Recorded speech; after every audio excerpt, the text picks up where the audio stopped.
Most commonly known as the founder of the American Red Cross, Clara Barton is also referred to as the Angel of the Battlefield for her pioneering work as a nurse during the American Civil War.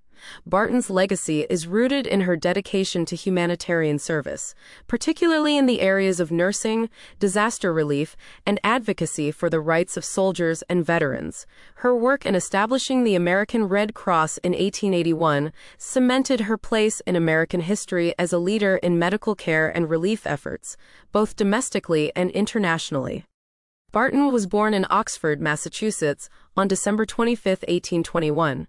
Barton always had a deep compassion for others and became one of the first women to work as a teacher in Massachusetts. However, she faced obstacles due to her gender and was paid less than male teachers.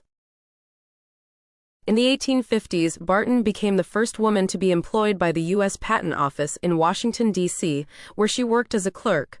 The outbreak of the American Civil War in 1861 marked a pivotal turning point in Barton's life. She was moved by the suffering of soldiers and was determined to help. At the time, there was no organized system for providing medical care to wounded soldiers, so Barton took it upon herself to provide assistance. Barton volunteered as a nurse for the Union Army, and in 1862, she began working on the front lines.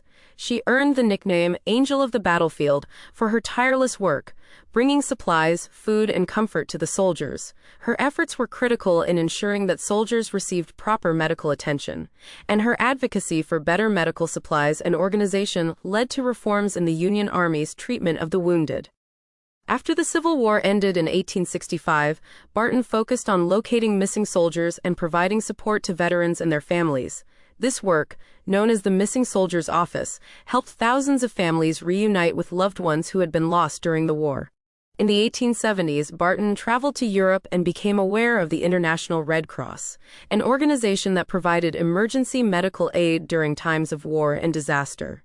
Inspired, Barton began lobbying to bring the Red Cross to the United States. In 1881, after years of effort, she succeeded in founding the American Red Cross, which was initially focused on helping those affected by natural disasters and providing disaster relief. Barton served as the president of the American Red Cross for 23 years, transforming it into a major national organization. Barton's contributions to the fields of nursing, disaster relief, and the establishment of the Red Cross in the U.S. have had a lasting impact. The American Red Cross is now one of the world's most prominent organizations for disaster relief, blood donation, and emergency services, and she is considered a pioneer in the professionalization of nursing, especially in the context of wartime care. Her life and work continue to inspire generations of healthcare professionals, humanitarians, and advocates for justice and equality.